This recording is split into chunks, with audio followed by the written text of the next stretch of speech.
Let's take a look at how users can be added to your course. Now, in most situations, the list of students will already be entered and uploaded to your course by a system administrator. So adding students isn't something that you'll likely have to worry about. In case you do, let's take a look at how we can manually add students to our course and then assign them the correct role. Right now, I'm on my course dashboard, and on the left-hand side, there is the navigation bar.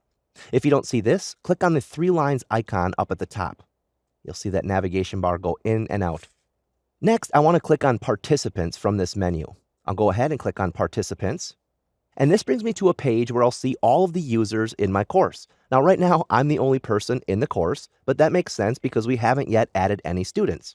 In order to add students, I'm going to go to the upper right-hand corner and click on Enroll Users. Now, this brings up a pop-up box. And from here, we can click on the Search, and it will bring up a list of students who have accounts in your organization's Moodle platform. Now, if there are a lot of them here, you can begin typing, and the names will pop up, and you can select them. Now, if a user doesn't have an account here, you'll need to talk to a system administrator to have them entered into your organization. For now, I'm going to enter Jenny here, and I selected her. Also Victor, Devin, and Jaden. So I have 4 users selected right now. Now, below this, we have to assign them a role. In this case right now, I have learner or non-editing teacher. Remember, this might be customized. So this one was customized to say learner. By default, that will say student. So you may have student here, you may have learner, you may have participant, whatever. And for above, this may be non-editing teacher, it may be instructor, professor, whatever that might be. So here, I want to make sure that these users that I'm adding are learners or students. And when I'm done, I'll click on Enroll Users. Now, just like that, we've enrolled these users into our course. You can see that they appear here.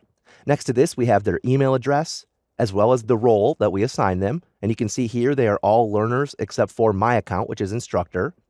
It tells any groups they belong to and when they last accessed the course. Now, obviously, they haven't accessed the course because we just added them. Now, over to the right, we can do a few other things. If you click on the gear icon, you have the ability to adjust their status. So if you want them active or suspended, you can put down when their enrollment starts, the enrollment duration, when it ends, and more. I'm going to cancel this.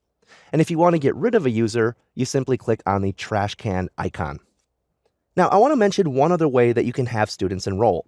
So what I'm going to do is go up to the top to the gear icon here, and I want to select enrollment methods. From here, I can see 3 of them. And right now, manual enrollments is here, and I have 5 users. Those are the ones that I just added.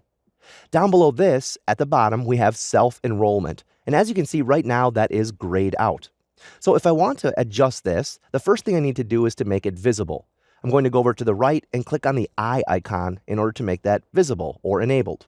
Next, I'll click on the gear icon next to that, and we can adjust the settings here. So you can have a custom instance name. So if you want to give a name to this login, down here you can make decisions on whether you want to allow existing enrollments, allow new enrollments. You can create an enrollment key, which is like a password that students would then have to enter in when accessing the course.